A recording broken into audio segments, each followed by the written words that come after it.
आज हम आपको हमारी संस्कृति से एक ऐसी स्त्री की कथा सुनाते हैं जिसके चरित्र और पवित्रता धर्म के कारण वो न केवल भगवान की विशेष कृपा पात्र बनी, बल्कि उसी के नाम से आज हम एकादशी व्रत भी रखते हैं।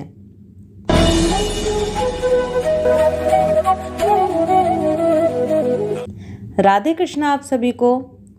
आज की एकादशी कथा बहुत विशेष है और इसके दो कारण हैं। पहला ये कि ये एकादशी अधिक या पुरुषोत्तम मास में आती है, जो कि भगवान विष्णु का सबसे प्रिय महीना है। एकादशी तो वैसे भी श्री हरि विष्णु को अत्यंत प्रिय है और उसमें भी जब वो पुरुषोत्तम मास में आए तो उसका महत्व बहुत अधिक बढ़ जाता है।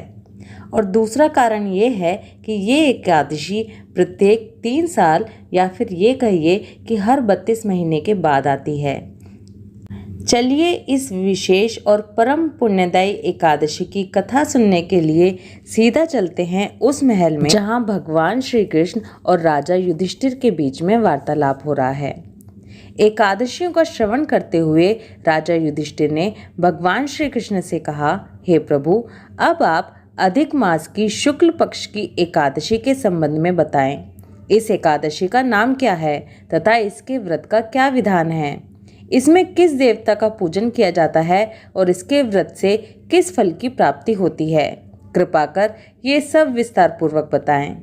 भगवान श्री कृष्ण ने कहा, हे राजन, अधिक मास या लोंद का महीना, इसकी एकादशी अनेक पुण्य को देने वाली है। इसका नाम पद्मिनी है। इस एकादशी के व्रत से मनुष्य विष्णु लोक को जाता है। इस एकादशी के व्रत का विधान मैंने सर्वप्रथम नारद जी से कहा था। यह विधान अनेक पापों को नष्ट करने वाला तथा मुक्ति और भक्ति प्रदान करने वाला है। इसके फल व विधान को ध्यान पूर्वक सुनो। दशमी वाले दिन व्रत को प्रारंभ करना चाहिए। इस दिन कांसे के पात्र का किसी भी रूप में प्रयोग नहीं करना चाहिए तथा मांस, मसूर, चना, कोदों, शहद, शाक और पराया अन्न, इन सब खाद्यों का त्याग कर देना चाहिए। इस दिन हविष्य भोजन करना चाहिए और नमक नहीं खाना चाहिए। दशमी की रात को भूमि पर शयन करना चाहिए और ब्रह्मचर्य पूर्वक रहना चाहिए। एकादशी के दिन प्रातः नित्य क्रिया से निवृत्त होकर दातून करनी चाहिए और 12 बार कुल्ला करके पुण्य क्षेत्र में जाकर स्नान करना चाहिए। उस समय गोबर, मृतिका, तिल, कुश, आमल की चूर्ण से विधि पूर्वक स्नान करना चाहिए।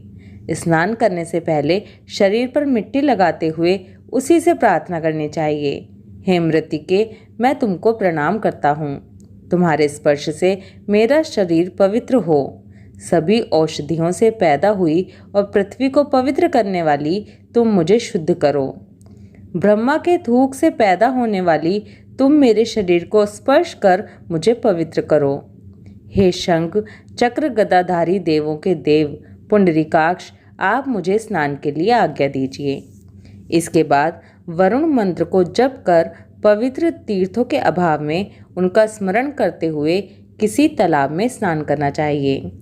स्नान करने के उपरांत स्वच्छ और सुंदर वस्त्र धारण करके तथा संध्या तर्पण करके मंदिर में जाकर प्रभु का पूजन करना चाहिए। स्वर्ण की राधा सहित श्री कृष्ण भगवान की मूर्ति और पार्वती सहित महादेव जी की मूर्ति बनाकर पूजन करना चाहिए। धान्य के ऊपर मिट्टी या तांबे का कुंभ रखना चाहिए।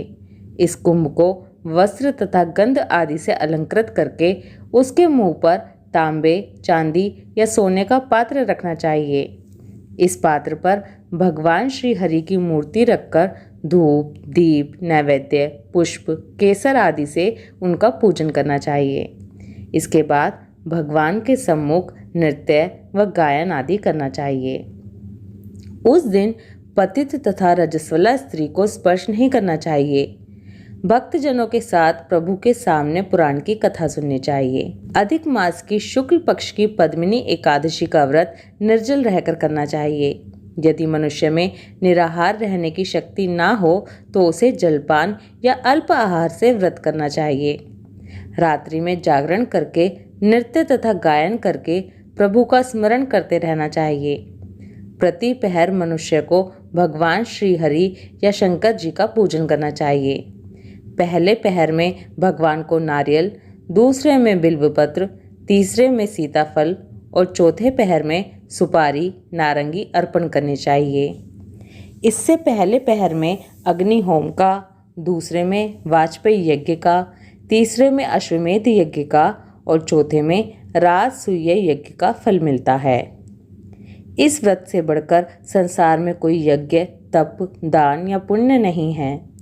एकादशी का व्रत करने वाले मनुष्य को सभी तीर्थों और यज्ञों का फल प्राप्त हो जाता है।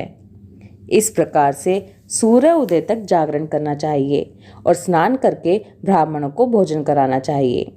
सभी पदार्थ भगवान की मूर्ति सहित ब्राह्मणों को देने चाहिए।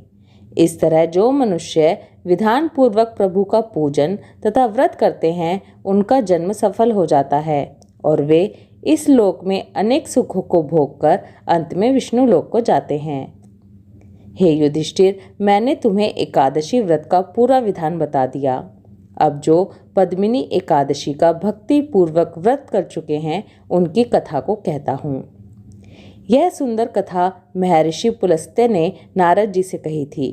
एक बार कार्तवीर्य ने रावण को अपने बंदी गृह में बंद कर लिया। उसे महर्षि पुलस्त्य ने कार्तवीर्य से विनय करके छुड़ाया। इस घटना को सुनकर नारद जी ने महर्षि पुलस्त्य से पूछा, हे महर्षि, इस मायावी रावण को, जिसने सभी देवताओं सहित इंद्र को जीत लिया था, कार्तवीर्य ने उसे किस प्रकार जीता? कृपा करके ये सब भी मुझे बताइए। महर्षि पुलस्त्य ने कहा, हे नारद, आप पहले कार्तवीर्य की उत्पत्ति की कथा सुनो। त्रेता युग में महिष्मति नामक नगरी में एक राजा राज्य करता था। उस राजा की 100 स्त्रियां थीं। उनमें से किसी के भी राज्य का भार संभालने वाला योग्य पुत्र नहीं था। तब राजा ने सम्मान पूर्वक ब्राह्मणों को बुलाया और पुत्र की प्राप्ति के लिए यज्ञ कराए, किंतु सब व्यर्थ रहे। जिस प्रकार दुखी मनुष्य को भोग नीरस मालूम पड़ते हैं, उसी प्रकार राजा को भी अपना राज्य पुत्र बिना दुख में प्रतीत होता था। अंत में वह तप के द्वारा ही सिद्धियों को प्राप्त जानकर तपस्या करने के लिए वन को चला गया। उसकी स्त्री यानी कि राजा हरिश्चंद्र की पुत्री प्रमदा वस्त्र अलंकारों को त्याग कर अपने पति के साथ गंधमादन पर्वत पर चली गई। उस स्थान पर इन लोगों ने 10,000 वर्ष तक तप किया, किंतु सिद्धि प्राप्त नहीं हो सकी। राजा की देह मात्र हड्डियों का ढांचा मात्र ही रह गई।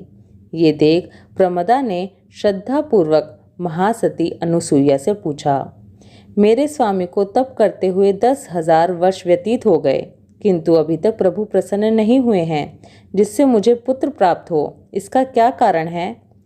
प्रमदा की बात सुनकर देवी अनुसुईया ने कहा कि अधिक मास जो 32 महीने बाद आता है, उसमें 2 एकादशी होती हैं।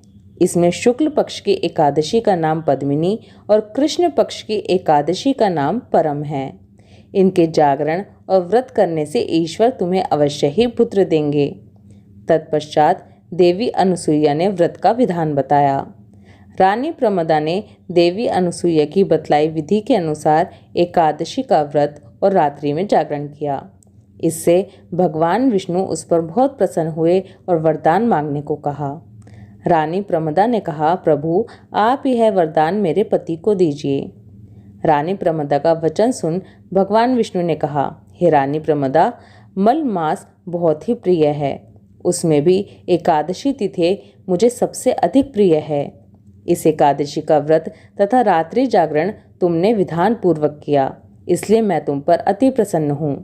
इतना कहकर भगवान विष्णु ने राजा से कहा, हे राजन, तुम अपना इच्छित वर मांगो, क्योंकि तुम्हारी स्त्री ने मुझे प्रसन्न किया है। भगवान की अमृत वाणी सुन राजा ने कहा, हे प्रभु, आप मुझे सबसे उत्तम, सबके द्वारा पूजित तथा आपके अतिरिक्त देव, असुर, मनुष्य आदि से अजय पुत्र दीजिए। राजा को इच्छित वर देकर प्रभु अंतर्ध्यान हो गए और इसके बाद दोनों अपने राज्य को वापस आ गए। इन्हीं के यहाँ समय आने पर कार्तवीर्य उत्पन्न हुए थे। ये भगवान श्री हरि के अतिरिक्त सबसे अजय थे। कार्तवीर्य ने रावण को जीत लिया था। ये सब पद्मिनी एकादशी के व्रत का प्रभाव था। इतना वृतांत सुनने के उपरांत महर्षि पुलस्त्य वहां से चले गए। श्री कृष्ण ने कहा, हे कुंती पुत्र युधिष्ठिर, यह मैंने अधिक मास के शुक्ल पक्ष की एकादशी का व्रत कहा है। जो मनुष्य इस व्रत को करता है वो विष्णु लोक को जाता है। सूत जी ने कहा, हे ऋषि श्रेष्ठों, जो आपने जानना चाहा था सो मैंने कह दिया। अब आप और क्या जानना चाहते हैं? जो मनुष्य इस व्रत कथा को सुनते हैं वे स्वर्ग लोक के अधिकारी होते हैं। यहाँ पर समझने वाली बात ये भी है कि ईश्वर सर्वत्र है। भगवान दुष्प्राप्य वस्तुओं को देने में भी समर्थ हैं, लेकिन मनुष्य को भगवान को प्रसन्न करने के लिए उनका जप और तप करना आना चाहिए। अगर कोई व्यक्ति पूरी तरह से इन विधियों का पालन नहीं कर सकता तब भी उसे एकादशी के दिन अन्न का त्याग करना चाहिए और भगवान श्री हरि विष्णु का द्वादशाक्षर मंत्र ओम नमो भगवते वासुदेवाय, इस मंत्र का ज़्यादा से ज़्यादा जाप करना चाहिए। तो चलिए आप और हम सब मिलकर करते हैं पद्मिनी एकादशी व्रत का पालन और दूसरों को भी इसके लिए प्रेरित करते हैं। वीडियो को ज़्यादा से ज़्यादा शेयर कीजिए। राधे कृष्णा।